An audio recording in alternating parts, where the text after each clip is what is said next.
என்னது, தமிழகத்தின் அடுத்த முதல்வர் தளபதி விஜயா? அட ஆமாங்க, நம்ம விஜய் அண்ணாவை பார்க்க மதுரை பாரபத்தியில நடக்கிற டிவிகே 2வது மாநில மாநாட்டுக்கு தான் போயிருந்தோம். இதுக்காக நம்ம புதன்கிழமை நைட்டு கிளம்பி வியாழக்கிழமை காலையில 5 மணிக்கெல்லாம் மாநாடு பார்க்கிங் போயாச்சு. அங்க போனதுக்கு அப்புறம் தான் தெரியுது, ஒரு மாநாட்டுக்காக 2 நாளைக்கு முன்னாடியே பல ஆயிரம் பேர் குடும்பமா வந்து தங்கி இருக்கிறதுலாம் தளபதி விஜய்க்கு மட்டும்தான் சாத்தியம். நம்ம மதுரையில அழகர் ஆத்துல இறங்குற திருவிழா மாதிரி இது மாநாடா இல்ல திருவிழாவாங்கிற அளவுக்கு எங்க பார்த்தாலும் கடைகளா இருந்தது. மதுரை பசங்களை பத்தி சொல்லவா வேணும், மாநாட்டுக்கு இன்னும் சிறப்பு சேர்க்கிற வகையில கட் அவுட்லாம் வச்சு பயங்கரமா பிரம்மாண்டமா ரெடி பண்ணிருந்தாங்க. காலையில 9:30 மணிக்கு உள்ள என்ட்ரி ஆனதுமே வெயில் பயங்கரமா பொழக்க ஆரம்பிச்சிடுச்சு. இந்த வெயில்ல மக்கள் படாத அவஸ்தைப்பட்டாங்க, பல பேர் மயங்கி விழுந்தாங்க. இந்த வெயிலோட தாக்கத்தினால ட்ரோன் மூலமா தண்ணி தெளிக்கிறது, மருந்து கொடுக்கறதுன்னு வித்தெல்லாம் காட்டிட்டு இருந்தாங்க. நம்ம தளபதியை பாக்குறதுக்கு ரேம்ப் வாக் பக்கத்துல D1ல செட்டிங்கா ஒரு இடத்த பிடிச்சாச்சு.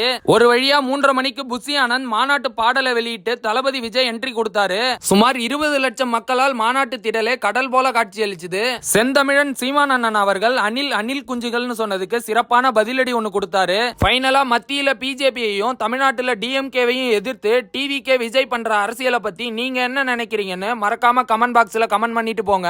வீடியோ பிடிச்சிருந்தா ஃபாலோ பண்ணிக்கோங்க. Okay, bye guys.